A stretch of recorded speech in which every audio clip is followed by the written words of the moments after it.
आप सब लोगों को मेरा नमस्कार। आज हम इस लोकसभा चुनाव के लिए केजरीवाल की 10 गारंटियों का ऐलान करने जा रहे हैं। मैं समझ सकता हूं कि आप लोग कहेंगे कि चुनाव तो शुरू हो चुके हैं, बहुत लेट है, हम मानते हैं, लेकिन मेरी गिरफ्तारी की वजह से इसमें थोड़ी सी देरी हुई है। अभी भी कई चरण चुनावों के बाकी हैं। वैसे तो ये गारंटियां केजरीवाल की गारंटी के नाम से जारी की जा रही हैं। मैंने अपने इंडिया गठबंधन के दूसरे साथियों से इसके बारे में अभी चर्चा नहीं की है, लेकिन जिस किस्म की गारंटी है, मेरा विश्वास है कि इंडिया गठबंधन के किसी भी सदस्य को इसके बारे में परेशानी नहीं होगी।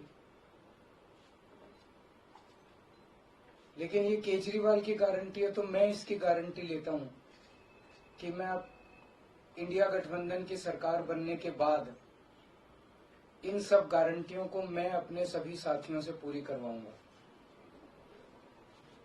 ये जो गारंटी हैं 10, ये एक तरह से नए भारत का विजन है। इनमें कई ऐसे काम हैं जो पिछले 75 साल में हो जाने चाहिए थे, जो भी कारण रहे नहीं हो पाए। इनमें कई ऐसे काम हैं जिनके बिना कोई भी राष्ट्र शक्तिशाली नहीं बन सकता।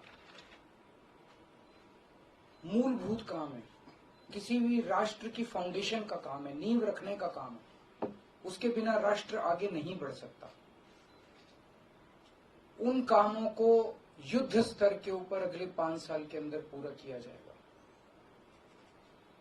इसमें वो गारंटियां हैं जो इस देश के लोगों को महंगाई और रोजगार से छुटकारा दिलाएंगी, उन लोगों को रिलीफ दिलवाएंगी। आजकल देश में मोदी की गारंटी की भी चर्चा चल रही है। मोदी जी की पुरानी गारंटियों के बारे में मैं थोड़ा सा नजर डालना चाहूंगा। जनता तय कर लेगी कि मोदी की गारंटी पे विश्वास करना है कि केजरीवाल की गारंटी पे विश्वास करना है। मोदी जी ने गारंटी दी थी 15 लाख रुपए हर एक के अकाउंट में जमा कराएंगे,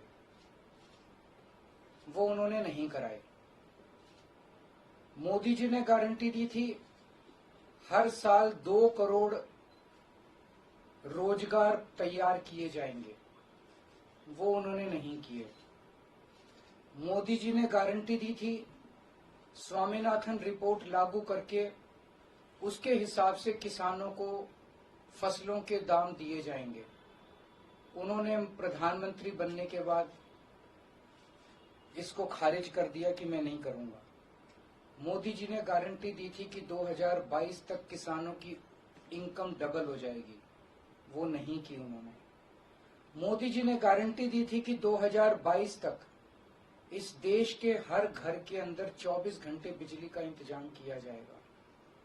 आज भी देश के कोने कोने तो छोड़िए, देश के कई शहरों के अंदर बिजली के लाले पड़े हुए हैं, बिजली के बड़े बड़े लंबे लंबे पावर कट लगते हैं। मोदी जी ने गारंटी दी थी कि 15 अगस्त 2022 तक साबरमती और बॉम्बे के बीच में बुलेट ट्रेन चालू की जाएगी। अभी तक बुलेट ट्रेन का दूर दूर तक कोई नामो निशान नहीं है। मोदी जी ने गारंटी दी थी 100 स्मार्ट सिटीज बनाई जाएंगी। अब तो शायद ये प्रोजेक्ट ही खत्म हो गया, कोई स्मार्ट सिटीज। इस तरह की ढेरों गारंटी दी थी जो कि कोई गारंटी पूरी नहीं हुई। इसके पहले जब जब चुनाव आए, केजरीवाल ने गारंटी दी थी दिल्ली में और पंजाब में बिजली मुफ्त करेंगे, हमने बिजली मुफ्त कर दी। हमने गारंटी दी थी बिजली 24 घंटे करेंगे, हमने बिजली 24 घंटे कर दी। हमने गारंटी दी थी शानदार स्कूल बनाएंगे, हमने बच्चों की शिक्षा के लिए शानदार स्कूल बनाए। हमने गारंटी दी थी मोहल्ला क्लिनिक बनाएंगे, हमने जितनी गारंटी दी थी सारी गारंटी पूरी की। तो एक तरफ है मोदी की गारंटी, एक तरफ है केजरीवाल की गारंटी। मोदी की गारंटी का हम देख चुके हैं कि मोदी की गारंटी यकीन करने का लायक नहीं है। और अब तो अगली साल चूंकि मोदी जी रिटायर होंगे, तो तो उनकी रिटायरमेंट के बाद मोदी की गारंटी कौन पूरी करेगा, इसका भी कोई वो नहीं है। और केजरीवाल की गारंटी, केजरीवाल यही है, कहीं नहीं जा रहा, तो केजरीवाल की गारंटी पूरी करने की गारंटी केजरीवाल लेता है। 10 गारंटी क्या है, मैं एक एक करके बताता हूं। सबसे पहली गारंटी है, देश के अंदर 24 घंटे बिजली का इंतजाम करेंगे। कैसे करेंगे? हमारे देश में 3 लाख मेगावाट बिजली प्रोड्यूस करने की क्षमता है, कैपेसिटी है। देश की पीक डिमांड, गर्मियों के अंदर पीक डिमांड देश की सबसे ज्यादा डिमांड होती है 2 लाख मेगावाट। तो आज हमारा देश जितनी बिजली पैदा कर रहा है, पैदा कर सकता है, जितनी डिमांड है उससे कहीं ज्यादा बिजली पैदा करने की हमारी क्षमता है। लेकिन मेरे घर के अंदर फिर भी पावर कट लग रहे हैं। क्यों? मैनेजमेंट खराब है। दिल्ली में भी यही हाल था, पंजाब में भी यही हाल था। बिजली तो थी लेकिन मैनेजमेंट खराब था। हमने मैनेजमेंट ठीक करके दिल्ली में भी 24 घंटे बिजली का इंतजाम किया, पंजाब में भी किया, देश में भी करके दिखा सकते हैं क्योंकि हमें एक्सपीरियंस है। देश के गरीब लोगों को बिजली मुफ्त दी जाएगी। दिल्ली में करके दिखाई, पंजाब में करके दिखाई, पूरे देश के अंदर फ्री कर सकते हैं। 1.25 लाख करोड़ रुपए का खर्चा आएगा। एक एक कैलकुलेशन करके लाया हूं मैं हवा में गारंटी नहीं देता। केजरीवाल की गारंटी एक ब्रांड है मार्केट के अंदर। अगर हम कुछ बोलते हैं तो वो पूरी करते हैं। तो 1.25 लाख करोड़ रुपए का खर्चा आएगा। 1.25 लाख करोड़ रुपए हम इंतजाम करेंगे। 1.25 लाख, उसके अंदर पूरे देश के गरीबों को 200 यूनिट बिजली मुफ्त मिल सकती है। आज भी हमारे देश के गरीब लोगों को ये बिजली की पहली गारंटी थी। दूसरी गारंटी है शिक्षा की। कोई भी देश तब तक तरक्की नहीं कर सकता जब तक उसके हर बच्चे को अच्छी शिक्षा का इंतजाम ना कर दिया जाए। अगर किसी देश के अंदर ढेरों लोग अनपढ़ हैं, अगर किसी देश के अंदर ज्यादा बच्चे, कई बच्चों को बिलो स्टैंडर्ड, सब क्वालिटी, गंदी बेकार शिक्षा मिलती है, वो देश कभी आगे नहीं बढ़ सकता। आज हमारे देश के अंदर सरकारी स्कूलों का बुरा हाल है।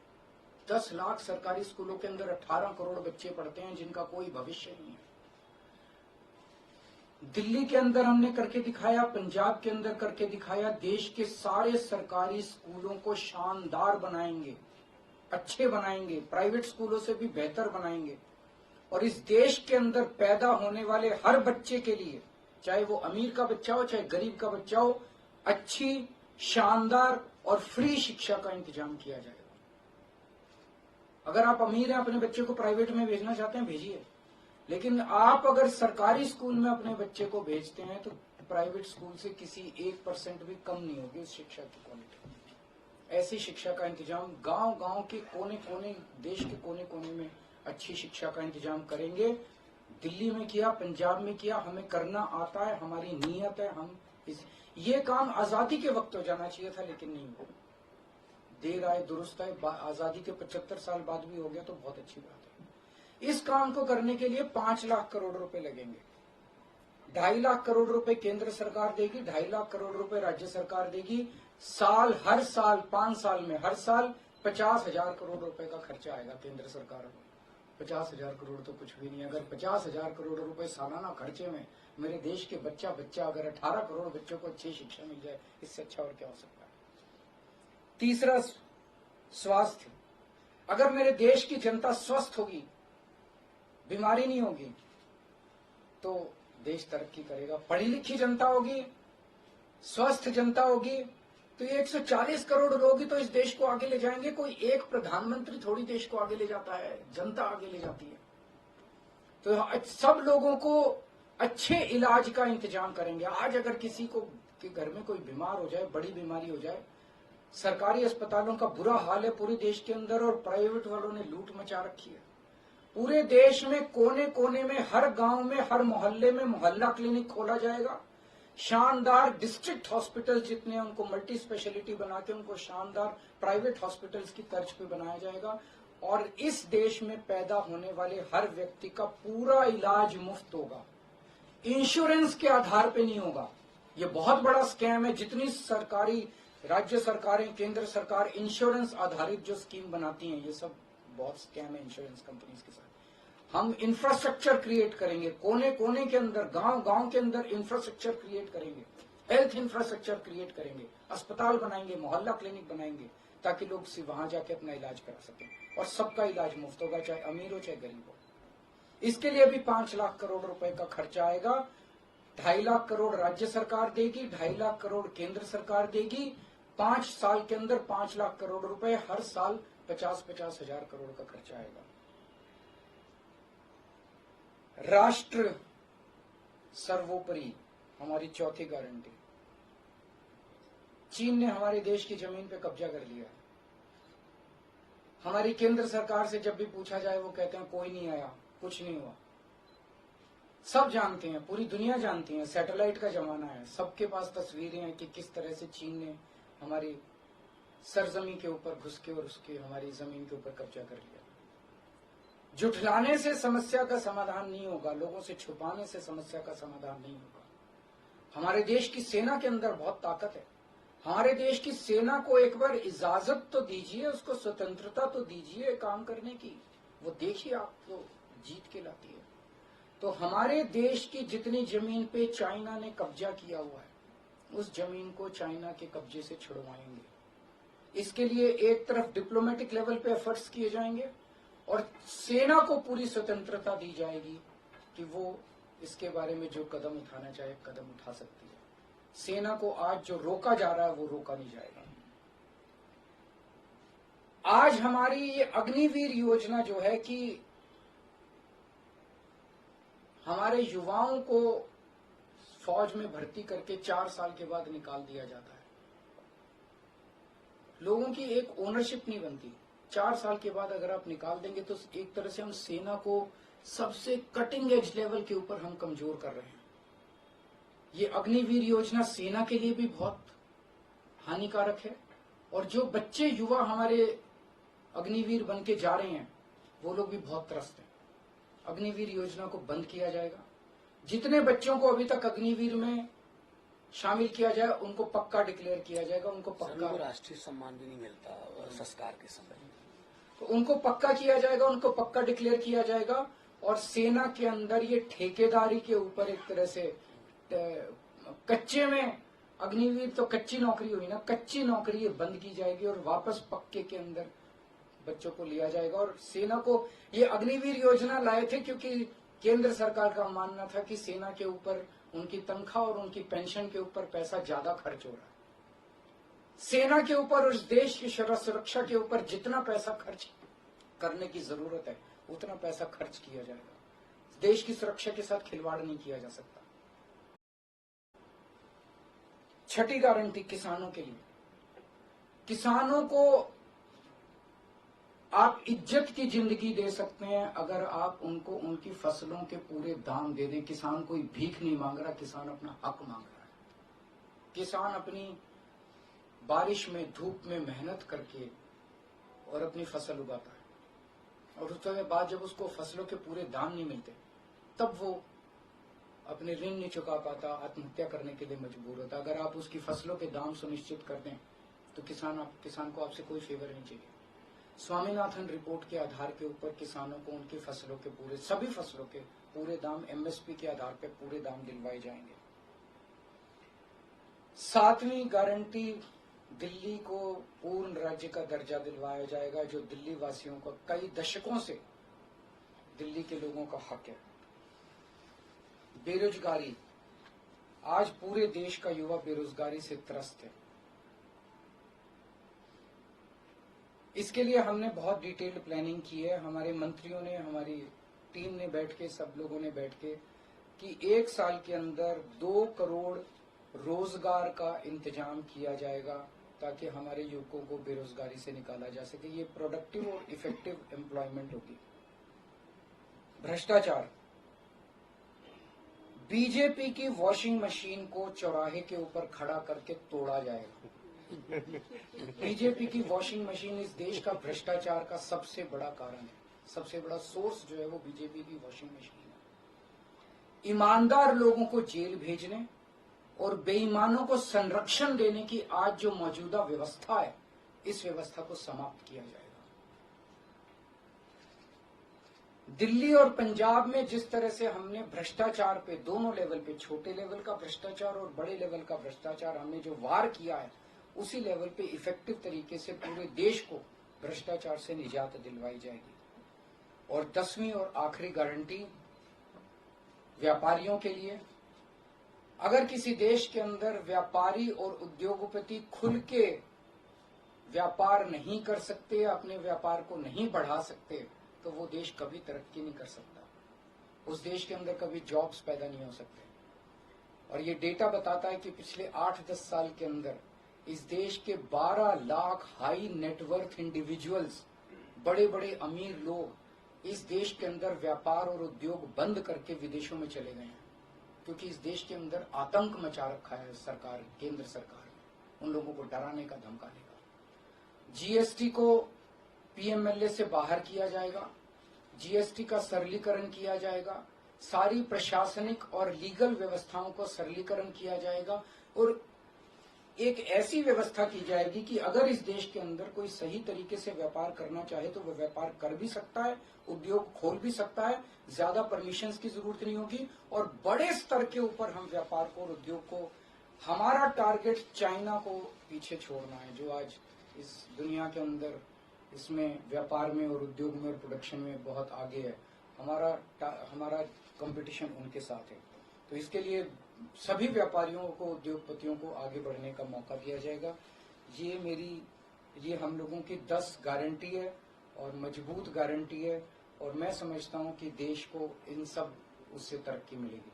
अगर आपके कोई प्रश्न है तो। वॉशिंग मशीन वाली बात कही तो क्या इसका मतलब है कि जो कार्रवाई हो रही है वैसी कार्रवाई आप लोग नहीं, हम कह रहे हैं वॉशिंग मशीन तोड़ेंगे।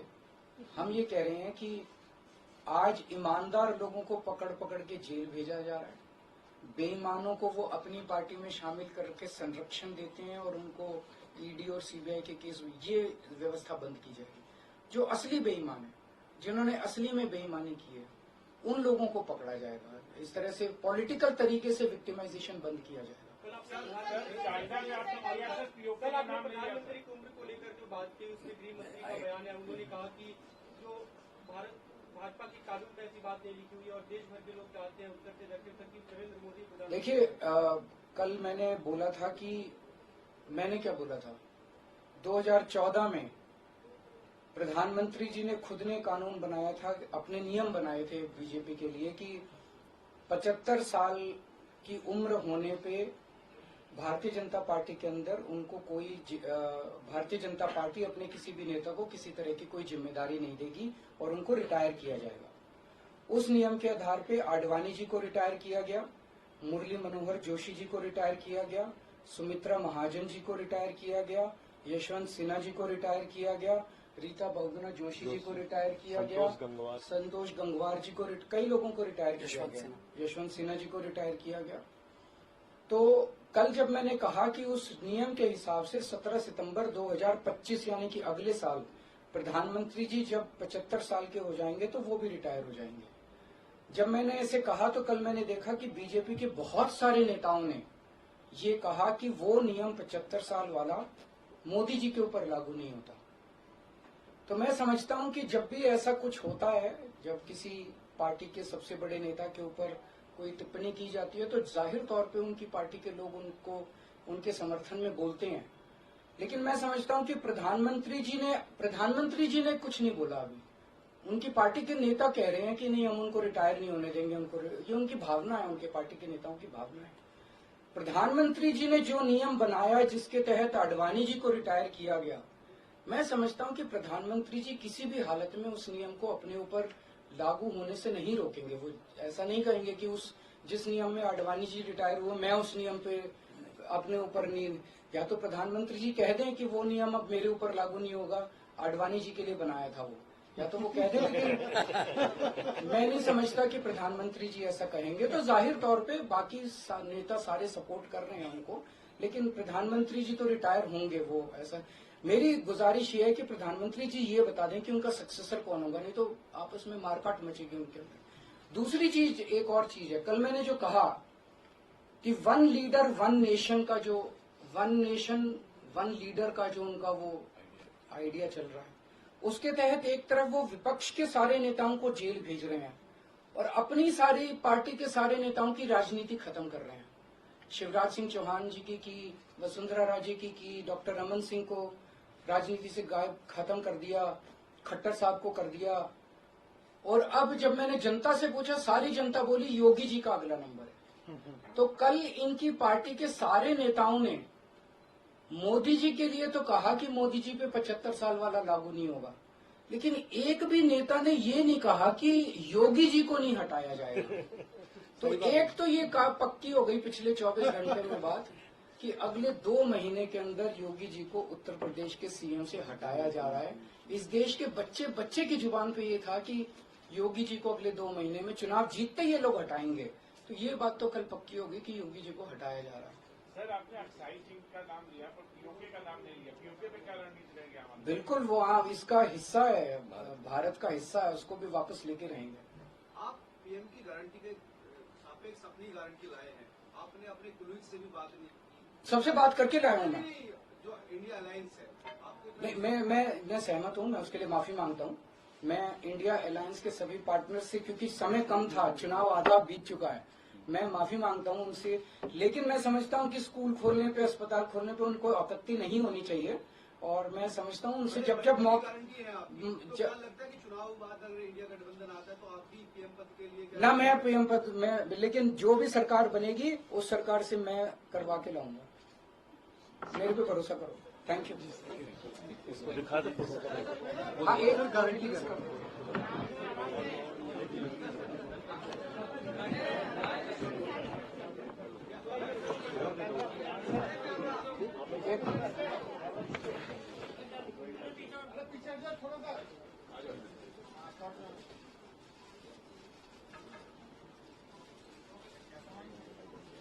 Thank you.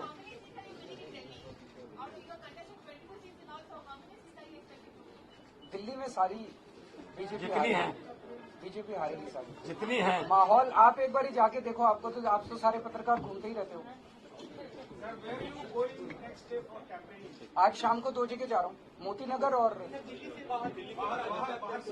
दिल्ली से बाहर। अभी जो फिक्स हुआ है, क्या क्या है बताओ? पंजाब बिहार में